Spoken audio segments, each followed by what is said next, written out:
Hey guys, He with Weirdness back with another video today. Today will be an in the bag video for spring of 2023. I know there's a lot of videos of this online, but this is from a female perspective, so I figured I'd do this. I don't see a lot of non-pro in the bag videos. I'm a local female player. I play some amateur tournaments, women's amateur tournaments. So I figured I'd do a video to give a little different perspective from an amateur arm.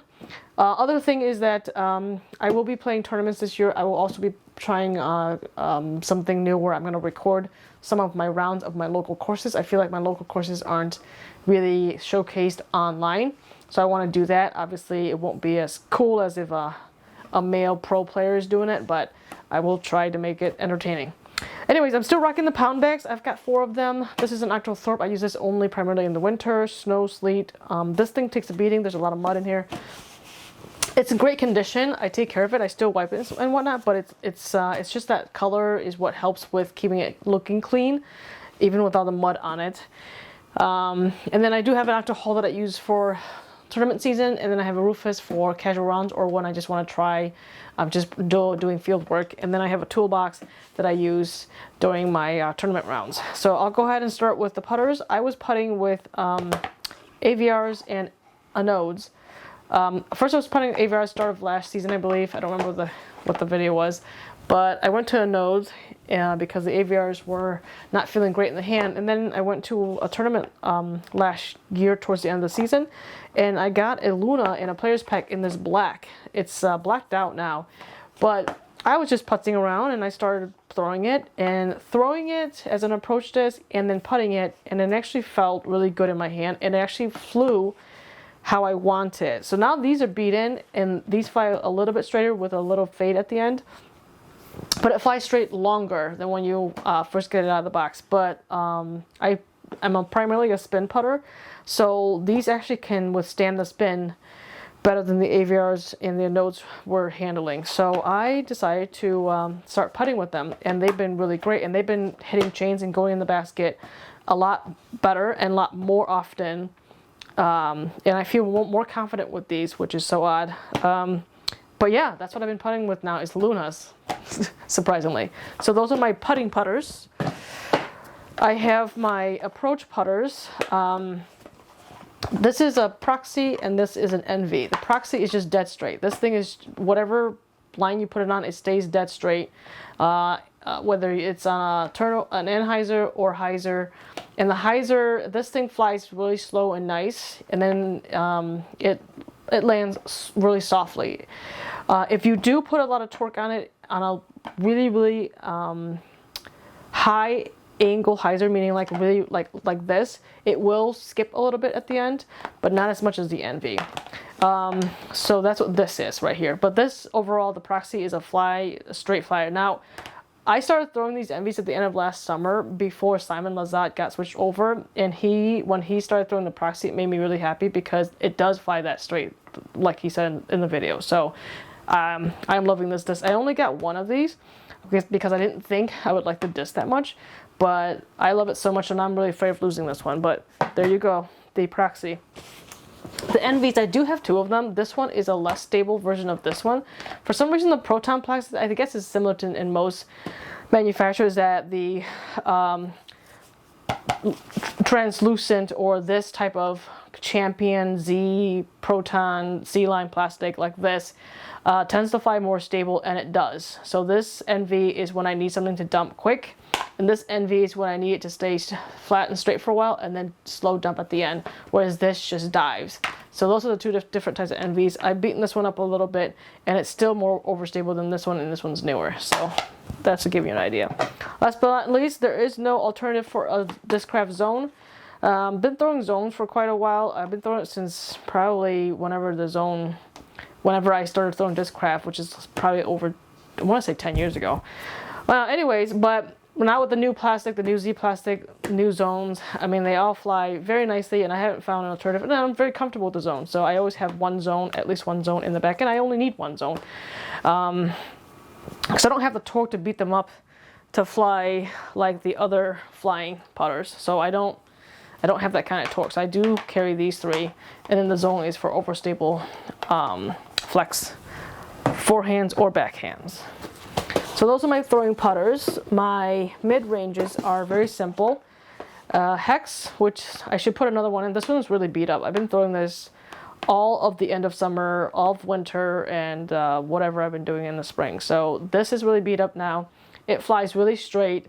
The Hex, I used to throw a Buzz, and the Hex goes a little bit farther from the Buzz. It has more glide, which sometimes makes me nervous about the Hex because I can't predict how far past the basket or how far past the landing zone that I want it to go, because it just keeps going.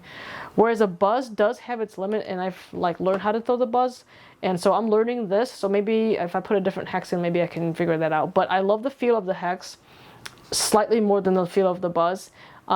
Still miss my Buzz certain days, but I'm still keeping this in here for now. But I might put an old Buzz back in, but I don't know. This one is flying like my old Buzz now, so I'm loving it.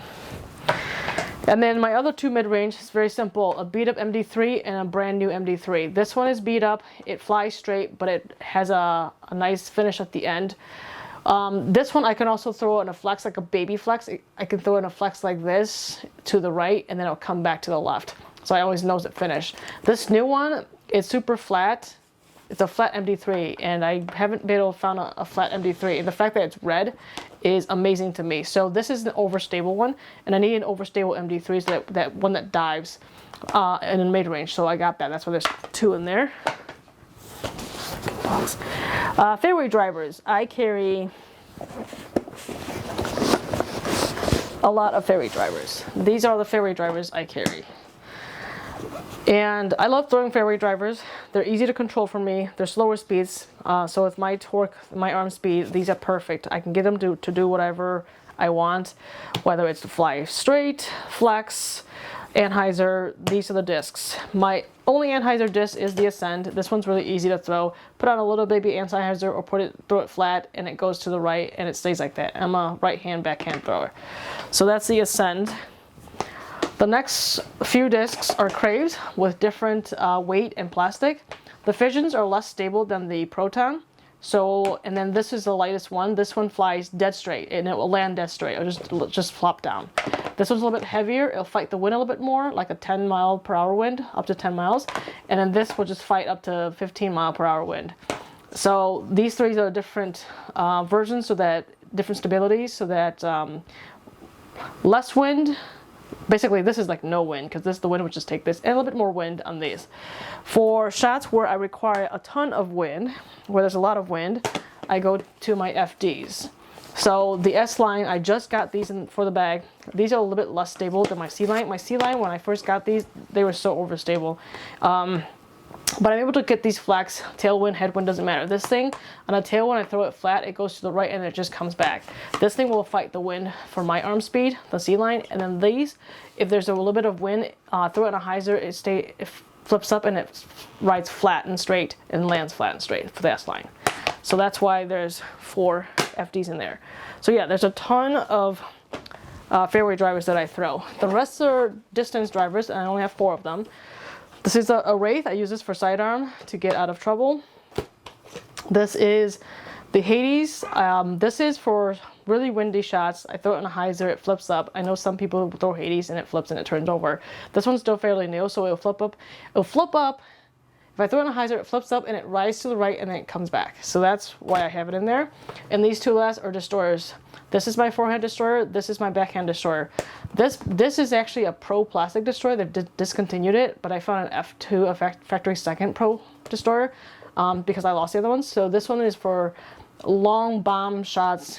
I throw this Pro destroyer, and I'm looking forward to throwing these this year for open shots, not wooded shots. These don't come out in the woods. These only come out in open field shots. Forehand and backhand destroyer. And that's pretty much my bag. That's it. I think it's pretty simple. This is the simplest in terms of number of molds that I've had in my bag.